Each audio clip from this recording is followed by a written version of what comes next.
We are just beginning our work through the book of Habakkuk, one of the minor prophets. Yesterday we saw that he registered 2 complaints. The first was that God isn't doing anything about all the injustice and suffering that's going on.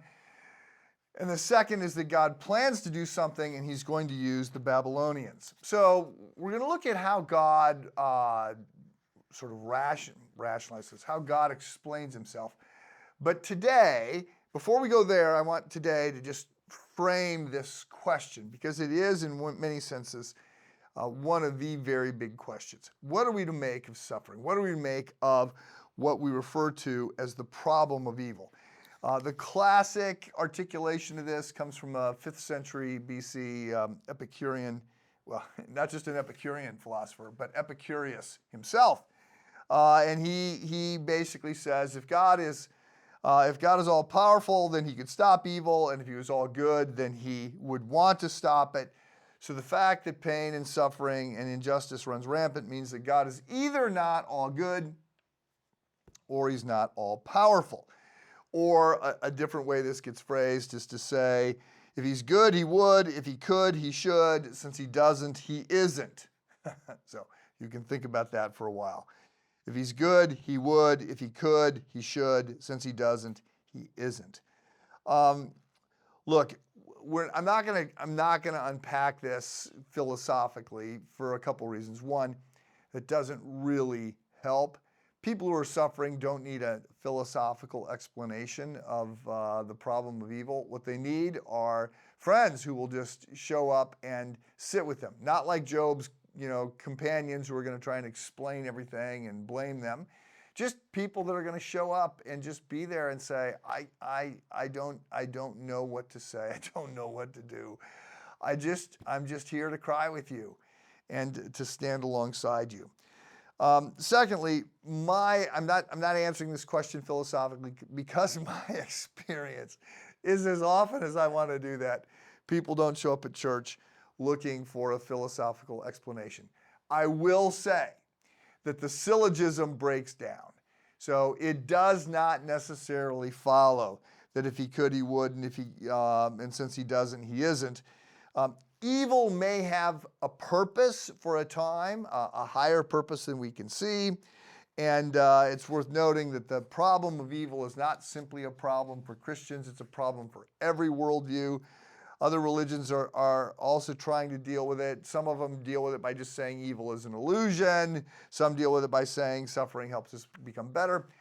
And then, again, I want to focus on what the Christian response to this is.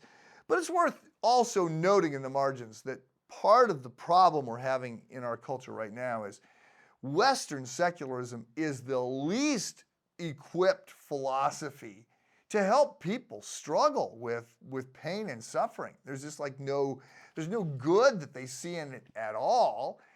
And additionally, the problem of evil is a problem for atheists. It's part of what led Lewis actually to come to faith, is because he suddenly realized, wow, I'm really mad at this God who I don't believe exists because of all the pain and injustice that I see. But if I believe there is no God, then under what context do I believe that the universe owes us anything that looks like justice or anything that looks like good? And so Lewis will talk about that at the beginning of his book, Mere Christianity. Maybe more powerfully, you see, in Martin Luther King's letter from a Birmingham jail, he makes an appeal, right, beyond the unjust laws that have led him to be imprisoned, to a higher law, which is very grounded in this idea of God. So, look, I'm not going to go philosophical here. What I want to just frame this question is, so we ask, you've heard it asked, why does God allow bad things to happen to good people? I simply want to pull the question apart and say, some of what we think of is bad. Some, not all, but some of what we think of as bad, we later decide is actually very good. Like, people get fired and they think it's the worst thing ever. And then a couple years later, they're like, me getting fired was the best thing that ever happened to me. Or I have people who say, I mean, I let them say it. I don't say it to them, but I have people that say, I am so glad I got cancer. I'm so glad that I've got this. This has changed me as a person, and I'm so much better, and I'm so thankful for this. So there's all of that. And then it's just worth noting that the Bible doesn't suggest that bad things are happening to good people. Yes, there are people that are better than others, but we are broken. We are sinful, right? So for all have sinned and fall short of the glory of God.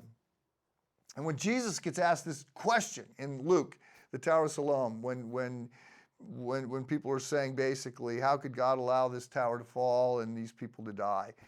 Jesus doesn't answer it other than to say, well, you might want to think about that, because you think those were the worst people out there? I mean, you actually deserve to have a tower fall on you. It's a very shocking answer. So there's much here. We'll continue this discussion. Have a good day.